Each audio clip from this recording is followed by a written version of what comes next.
Hi, everyone. Welcome to the webinar, Operational Modal Analysis. My name's Pete Sheldonbrand. I'll be presenting today a little bit on the software side, but also with me is Simone Monzanto. He's from our office in Belgium, but you're not a Belgian guy, are you, Simone?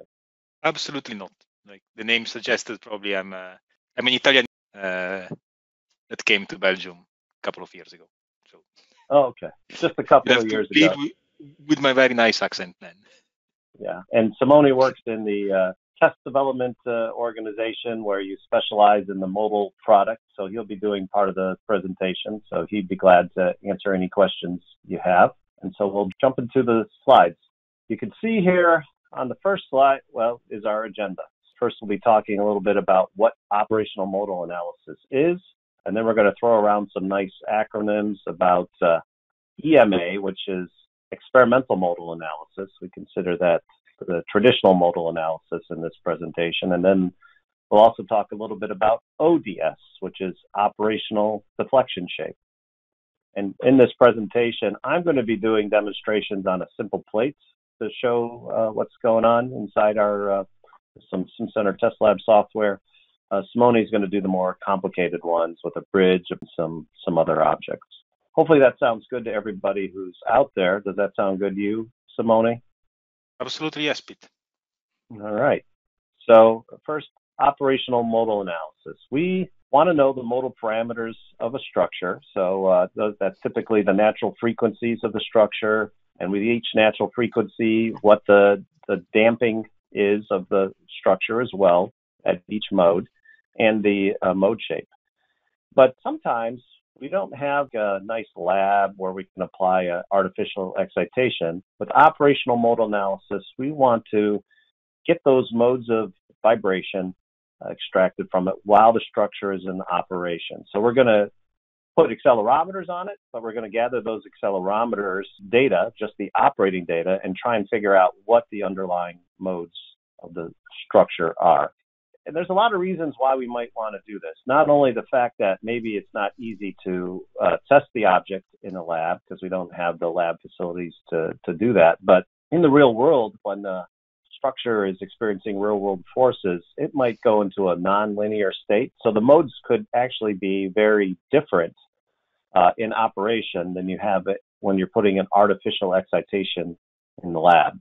So that's one of the reasons that it's very interesting to see how the modes are in real life operating conditions. And we'll actually show how you can compare those modes under the real life conditions to modes that were determined in the lab. Another reason is sometimes you have very big objects.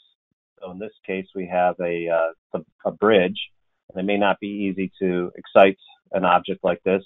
Now, if it's the Millennium Bridge in London, if you read on the internet about it, it was actually very easy to excite because the resonances weren't well taken care of. So people could walk over this one and excite it. Did you happen to visit that one, Simone, while you're... No, actually, I've been to London a couple of times, but never been on the bridge. We'll see later why. See later why. So yeah, they did have to put a bunch of dampers on it and things like that in order to stop it from swaying so much. So in this case, they could walk on it. Sometimes people use a tugboat or something like that, but it might be hard to actually measure the real world inputs. This process that we're going to go for is we're going to measure the responses only of the structure in the time domain. So we'll have a time domain accelerations. We're not going to be able to measure the input force or use the input force. We're going to calculate some spectral information from these operating time domain accelerations. And we'll use something called the correlation function, which we'll talk about in a bit. And then we'll extract the mode shapes from that. These mode shapes aren't going to be quite like traditional mode shapes in that they're not scaled, but they could still be useful. So compared to EMA, experimental modal analysis, and if we compare these side by side, EMA and OMA, there's a few big differences. EMA, or what I'm calling EMA, experimental modal, yep, we're measuring the inputs. OMA, we're not. When we measure the input, we can calculate a FRF function, or frequency response function, which is the acceleration divided by the force, and we can get the mode shapes, dampings, natural frequencies, etc. With OMA, we're going to do this correlation function from the time histories, and we're going to get unscaled mode shapes, or modal participation factors, but we can still get a lot of the same information. Again, with an EMA, we apply the excitation. So we select what type of excitation we're applying and measure it. So we have instruments to do that. Whereas OMA, we're going to use the actual operational conditions to excite the structure.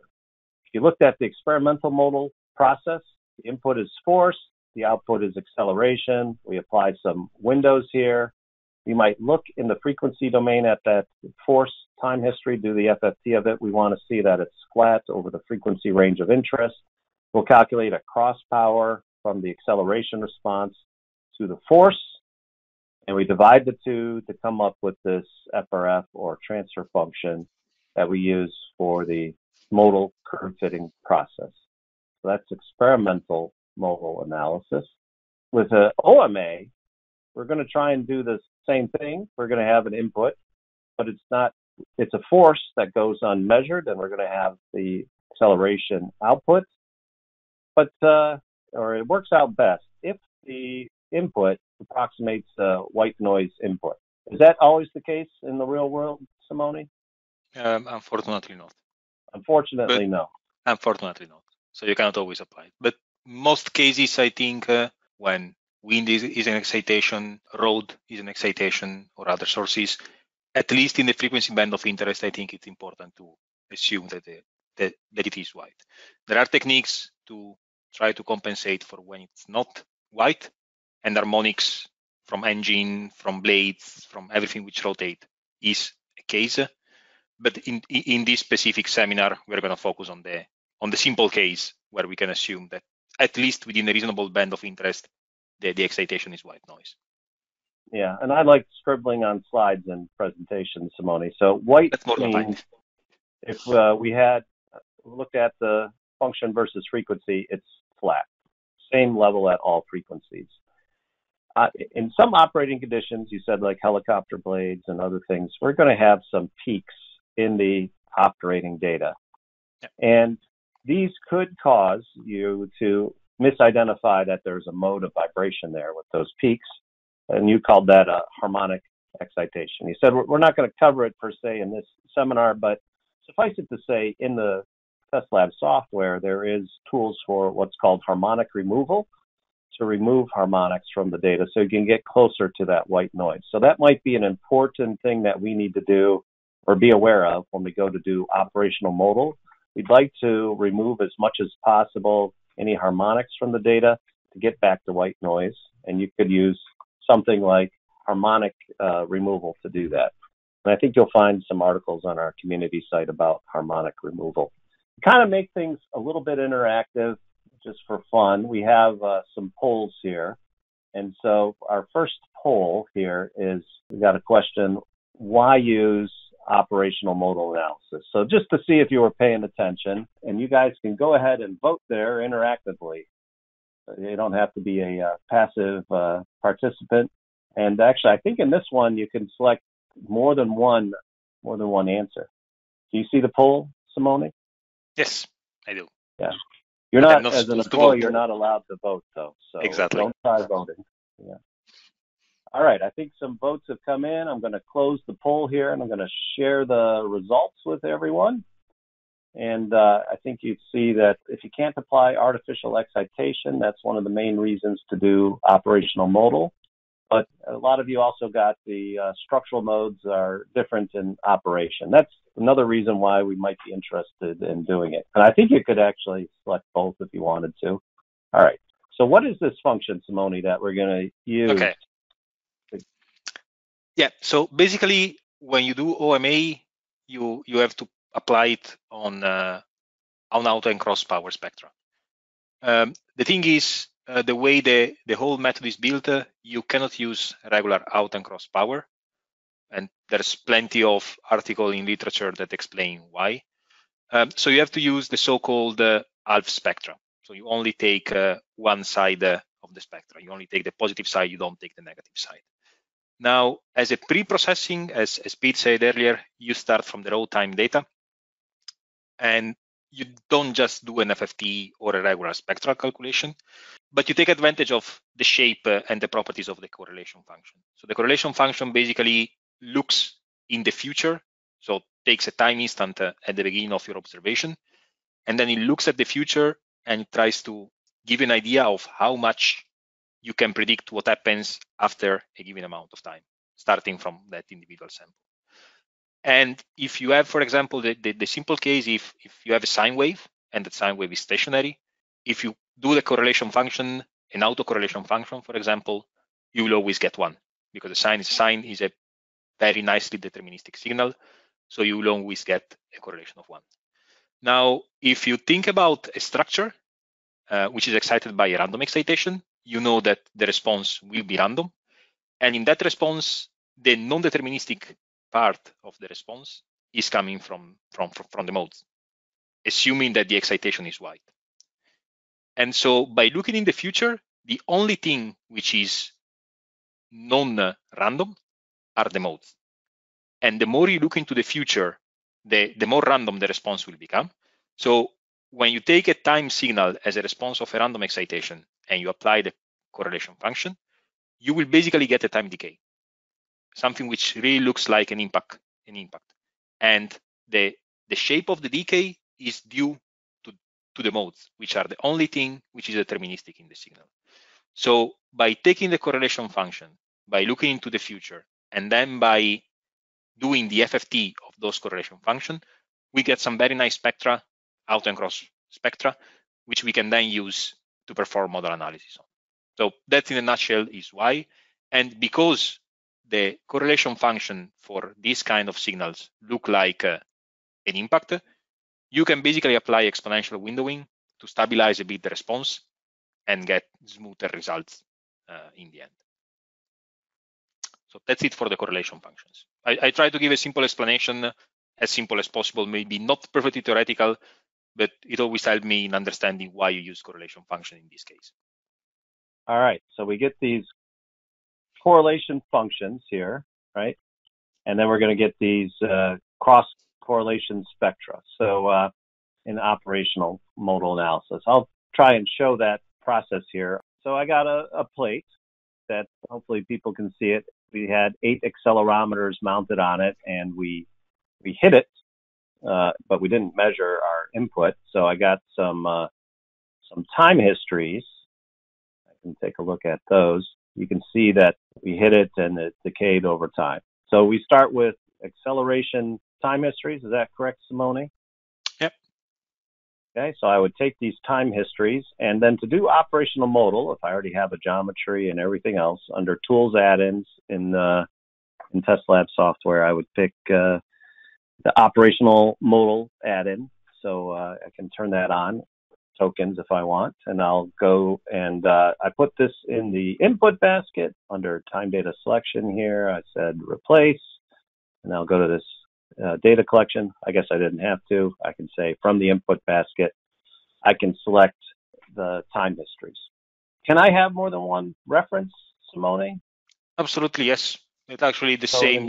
You can have as many as you want. Yeah, in experimental modal, this is an important thing. We need, if we have modes that are very close together or at the same frequency, we need more than one reference to mathematically separate that. And that's still possible to do with operational modal analysis.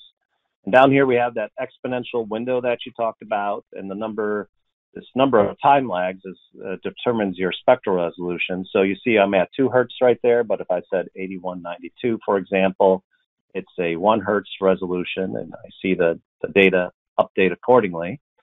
I'll hit start calculation, and it goes out, and it's now calculated a bunch of these correlation functions. It was that simple. It sounded very complicated when you talked about it. That's why we are putting it in the software. Yeah. So then I can take a look at these spectral data, which I got.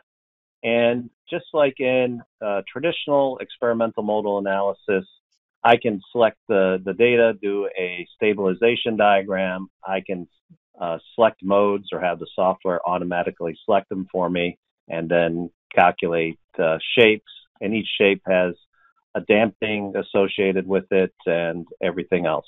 Does that make sense so far, Simone? Absolutely, yes, Pete.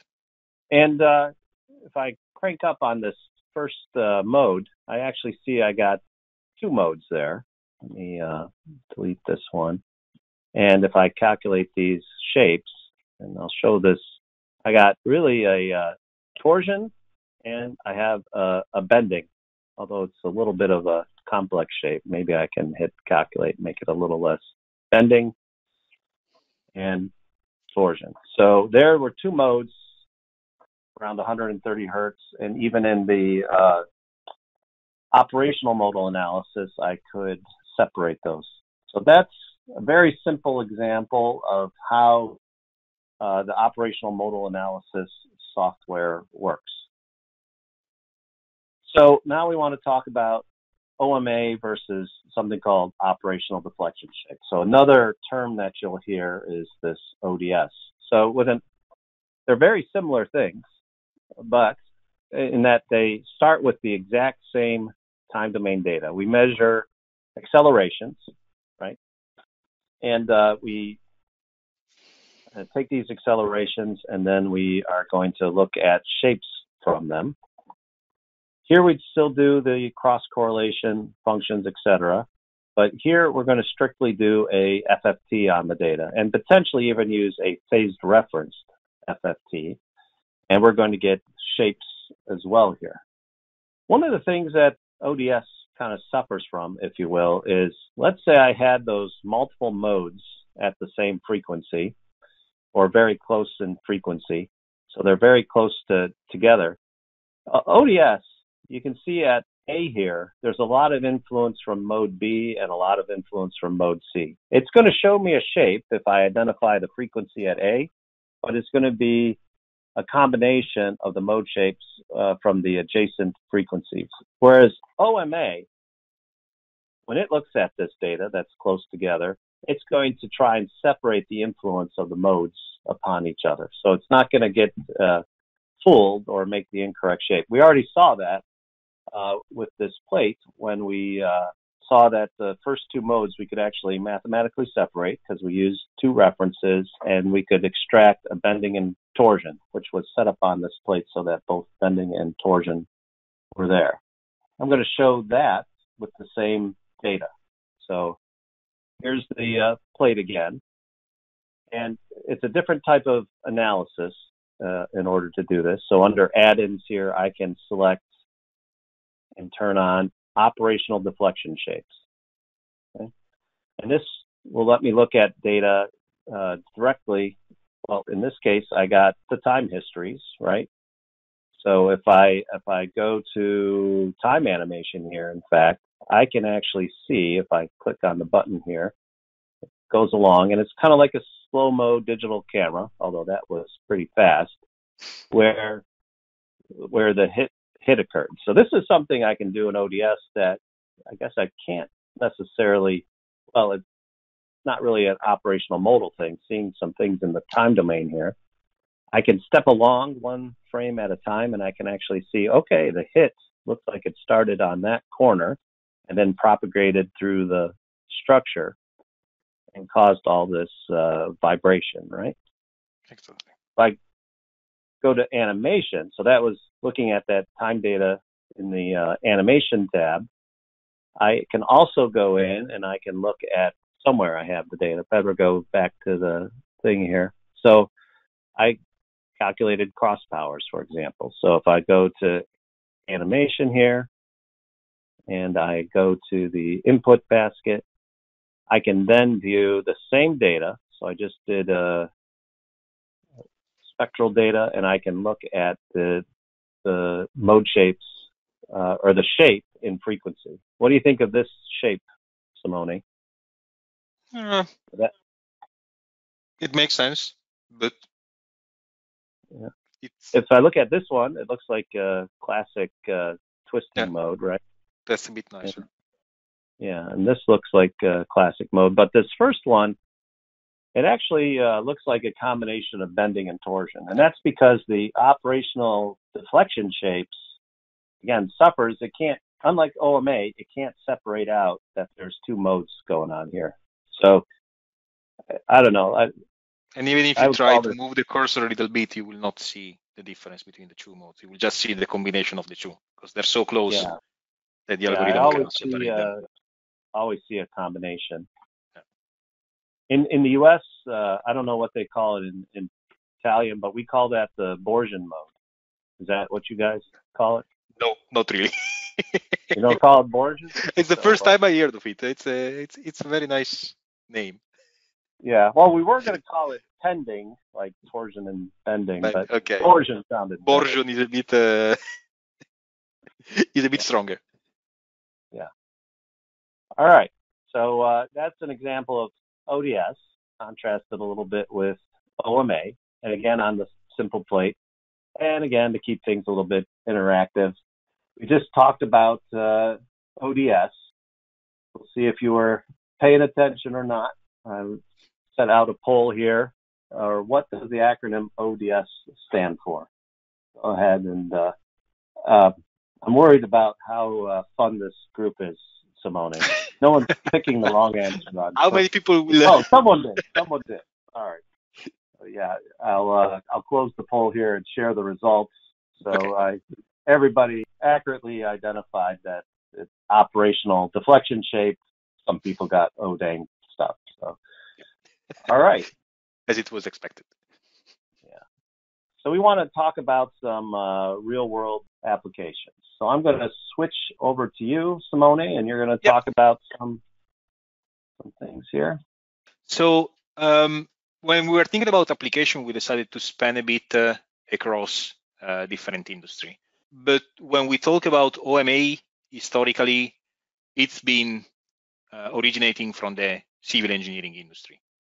I think it was in the 80s, some people at Sandia came up with the natural excitation techniques, what was called NEXT at the time, which is basically a technique which relies on natural ambient excitation to characterize dynamic behavior of structures, as Pete said. And obviously, civil applications are difficult to excite, first of all, because they are massive. That's the case of bridges. I will show there are scenarios where you can use artificial excitation and measure the force that you put into these systems, but normally it's very challenging. And on the other hand, the environment they are in, it's basically wind, waves, pedestrian vehicles, and so on, which as a whole provide a very nice source of excitation and nicely random, at least in some frequency of interest. Now, the reason why a lot, if you start to Google OMA, one of the main results that you will see is bridges, is that there are two very famous applications where something went terribly wrong. Well, in one case, it went extremely wrong, and that was the Tacoma Narrow Bridge in Washington, which was opened in July 1940, and it collapsed in November. And I think most of you might have seen it already, but basically what happened is basically this one. So it was a cable bridge where you have two main pillars with cables suspending the road. And actually, the system started to be self-excited by wind.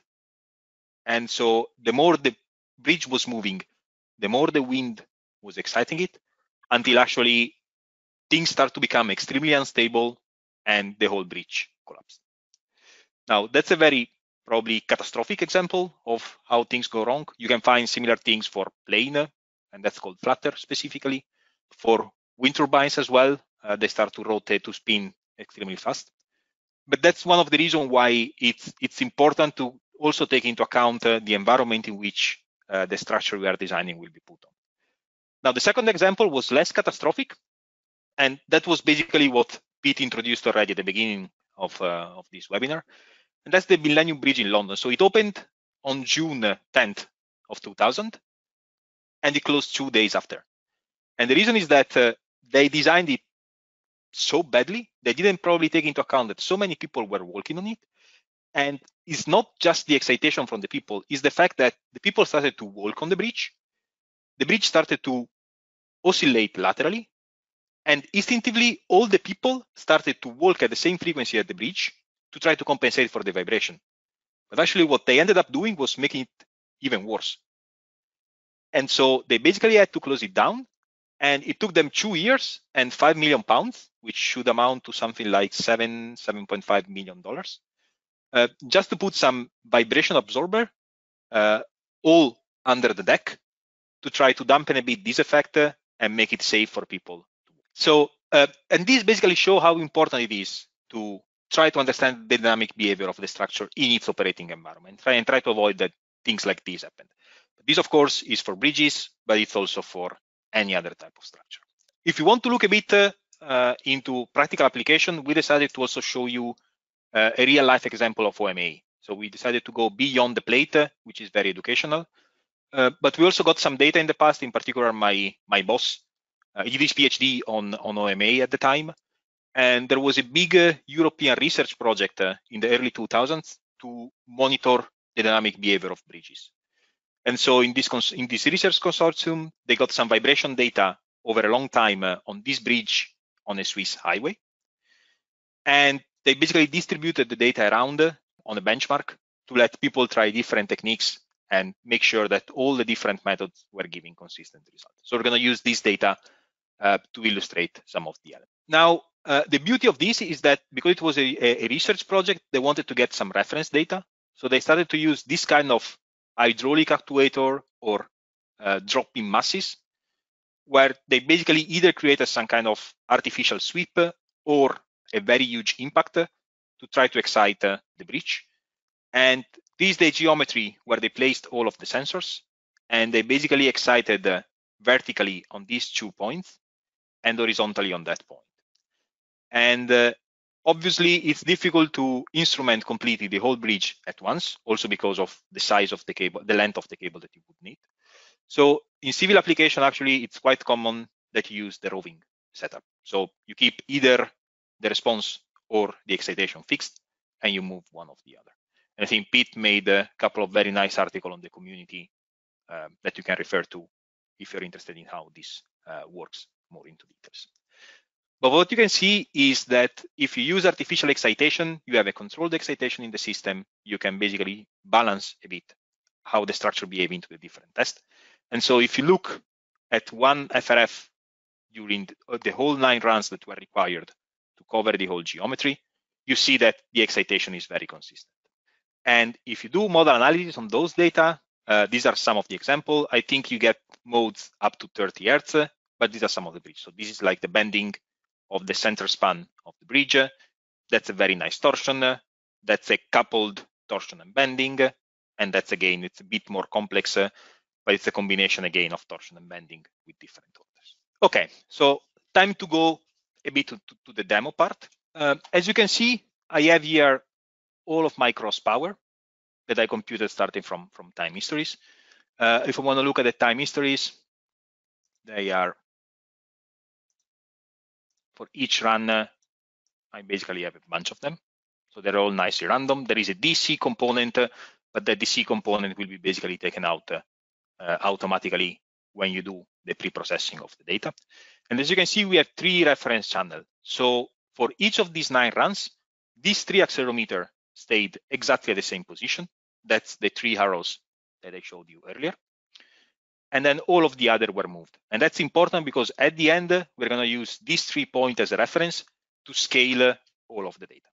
Now, if you remember what I showed you in the presentation, all of the FRF on the same point for the different run were very nicely overlaying. So because the FRF, it's scaled, it's always scaled on the input. If the response is the same, then all of the FRF, if the system is linear, will be the same. Now with operational model, that's a bit different. And because we rely on the natural excitation, it can be that traffic is different between one run and the other. The wind is different between one run and the other.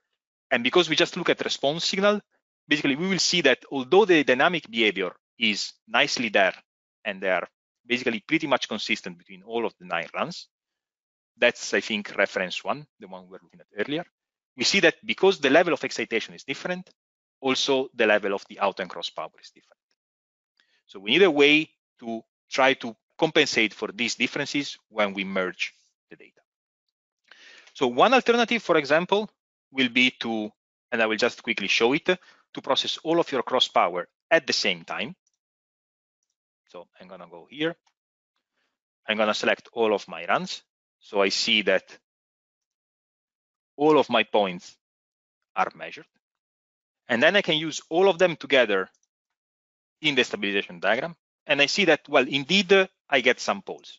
Now, I will use the automatic model parameter selection. Okay. I will increase a bit the model order because here there is a bit of noise, but not too much. I don't like to use too high model order. So I don't want to keep the same one. I can calculate my shapes. Let's take the real modes, real all together. And now what I can do, I can try to compare, I can try to look at these modes, which, well, look kind of okay. But they are not as nice as the one we saw earlier. And so if we check and we try to do the map between these modes and the one I have for the model analysis case, so the one I obtained with the shaker. So we see that some of the modes are okay. The frequency seems to be there, but we are not really able to get the same modes that we get with the shaker. Now, alternatively, what we can do, and I will not do it for the sake of time, is we can process all of these individual tests into an individual mode set. And then we'll try to merge all of these modes on the mode set using the modal values on the 3 reference channel between the 3. So we'll try to rescale the modes from the individual run based on the mode shape value on the common point. The common point should always be the same. And so we can rescale all of the modes to have one consistent mode set. And now to do that, we go to the multi-run model.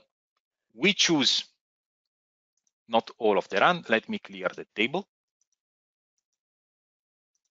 Okay. We take one of these 9. So let's take run number 9. And then I will select all of my modes and use them as target modes. Okay. Yes. So now I have all of the modes here as my target modes. And then I will take all of the processing run which are in my section, and I will put them here.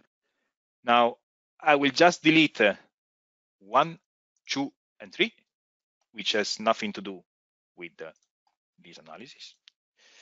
And now basically I have, for all of the run, the modes that correspond with the one I used as a target. So of course, for run number 9, all of the modes are there. For some of the other, some modes, because of the environment condition, were more excited or less excited. So I might miss some component here and there. There can still be some fine tuning to be done to try to improve this. But if we go very quickly, here we wanted to scale all of these modes for the common response point, which are the point that we use as a reference. Now let's try to merge them together. Merge modes. Okay. So this is my new mode set with all of the modes merged. We can always check. Okay, so we start already to see that the quality of the shapes. That looks a lot better, yeah. Yeah. So response scaling, that sounds like it's pretty important. Yeah, and that's one of the reasons why you always, whenever you do a multi-run approach, so if you move either the excitation or the response, like is the case here, you always need to keep at least one element in common between all of the different runs, because that will allow you to really make sure that the scaling of the modes is always the same, particularly in operating condition where by definition the modes are not scaled. And Simone, we had a quick question. Do you happen to recall where the reference accelerometers were for this? Yeah, I will quickly put in the slide. So they were vertically on this side, one in the middle of the bridge and one here, and here horizontally. So in this case specifically, they were at the same location where the excitation was applied. As a rule of thumb or a general rule that I use. If I expect that my system is dynamic in 2 or 3 directions, I at least try to pick one reference point per direction. So even if I'm measuring the whole bridge at the same time, I will not use only points in the z direction, so normal to the road, but I will also take some point in the lateral direction. So it's kind of important to try to also to distribute, if you have local components in your structure, it's also important to distribute the reference point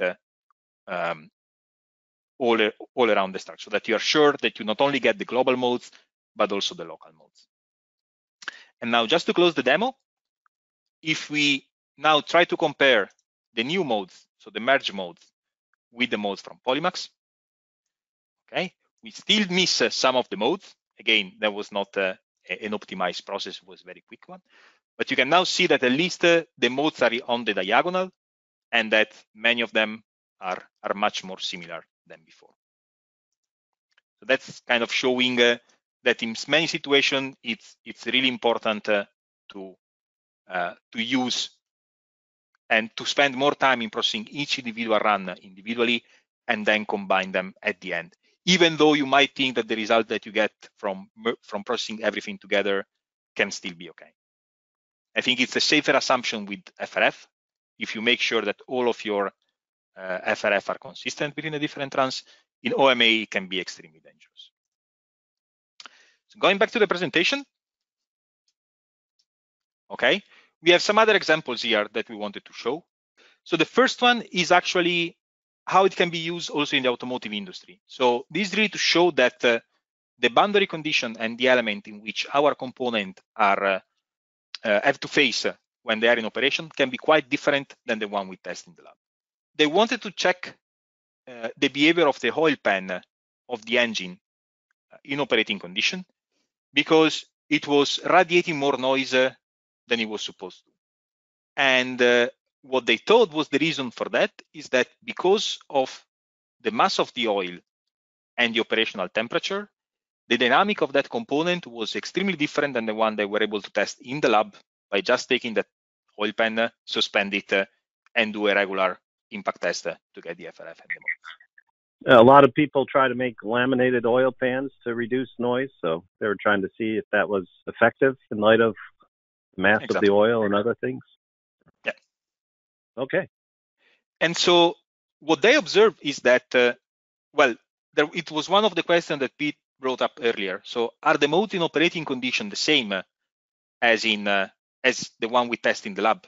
Well, in this case, if you don't test in the exact same condition, no, because even if you have the oil pan on the engine, which is the case here, in cold condition, the modes that they were observing were significantly different than the one that we got in during operations.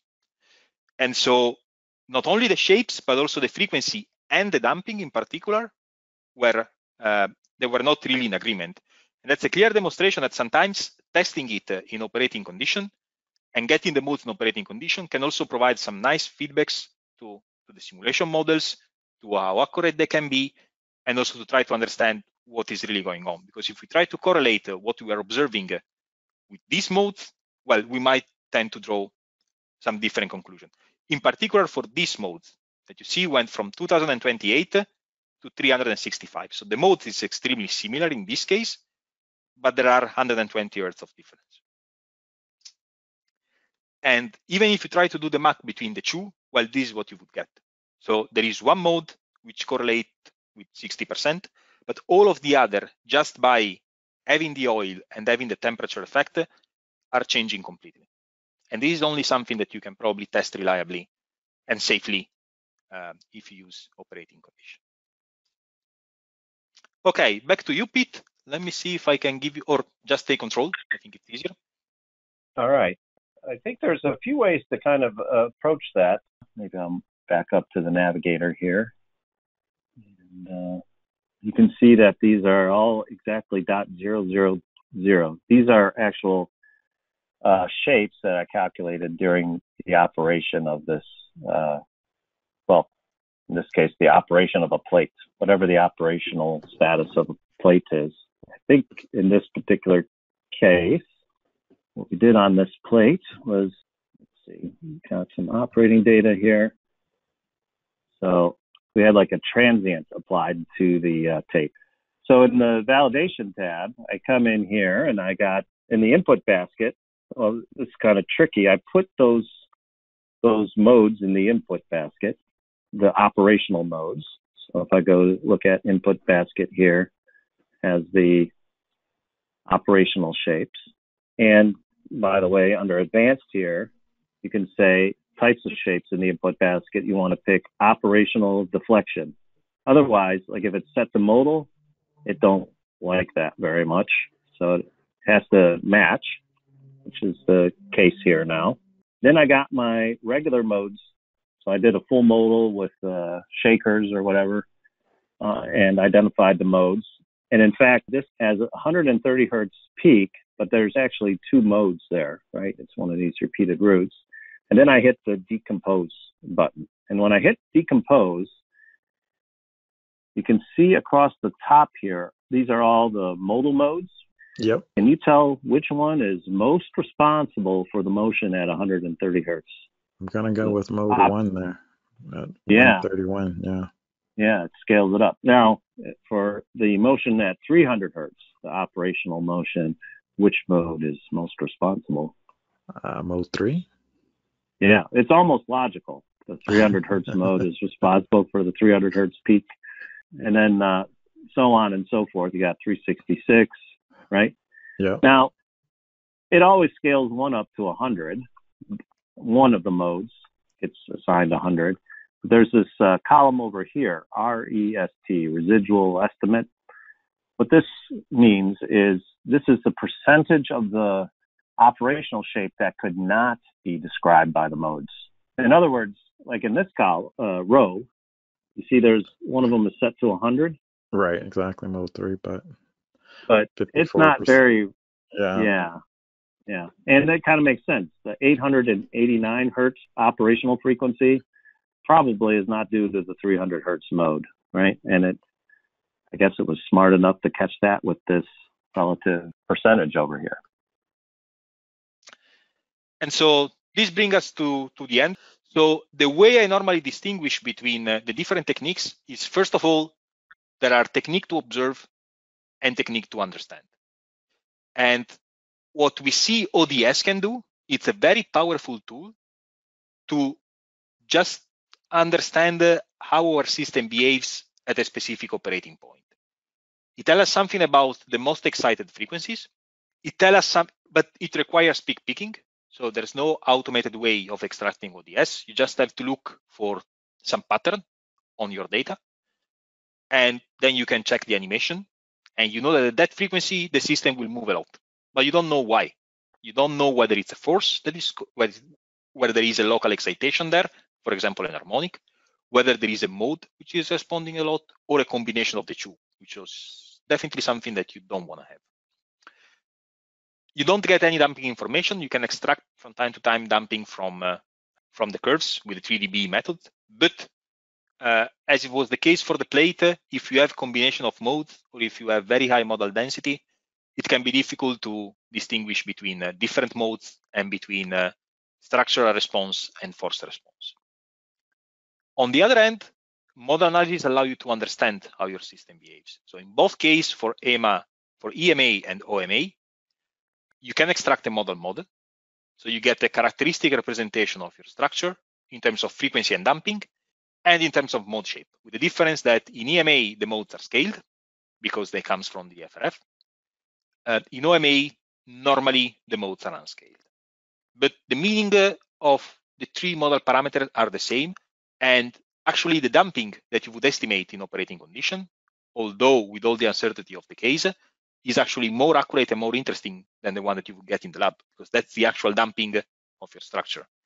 And can make normally big difference if you have 0.2% of damping or a 1% of damping. And you want to know. It was a big difference on that oil pan, wasn't it, between the lab and real life? Yeah. And damping helps most of the time because it dampens vibration. That's its role. But as soon as it doesn't come with a 150 hertz difference in frequency. And so basically, Of course, for EMA, one of the main use cases is the fact that you want to validate your numerical model. That can also be used with OMA, but OMA really gives you a snapshot of the behavior of a structure in its true environment, which is something that even some of the most accurate models fail to provide you. So, time for the third quiz, Pete. Yeah. So take it up. I launched it. The question is, we've covered 3 different techniques, and we're kind of curious which technique you kind of like, just for fun. This is going to be an interesting result, I think. I don't see the poll, though. Oh, no. I can see it in progress. Okay. And I think people are still voting. I'm going to give it a few more minutes. All right. I'm going to close it, even though maybe not everyone has voted, and share the results. What would you have guessed before you saw the results of our poll, Simone? Well, OMA is nice in the end, because in the end, you're still going to test, most of the time, you're still going to test your structure in operating condition. You're still going to measure acceleration. And why just do ODS where you can get more from the exact same data? Yeah, that makes a lot of sense. So I guess it makes sense that ODS is the least popular, although you could, I guess, the time domain animation was technically part of it, but yeah. And then experimental modal, it's a pain to put together and measure the actual forces. So maybe we have a nice, I was going to say, a lazy audience. Yeah. That's not a good thing to say, is it? I shouldn't. No, indeed. Or they really like the method. So hopefully they're going to start using it themselves, and they're going to get more and more familiar with it. And so, which will be the purpose of the demo. But you have all our emails here. We'd be glad to talk, and we want to thank you very much for coming today, and hope to see you in the future. Thank you. Absolutely. Thanks, everybody, and thanks, Pete, for making the webinar happen. Have a great day.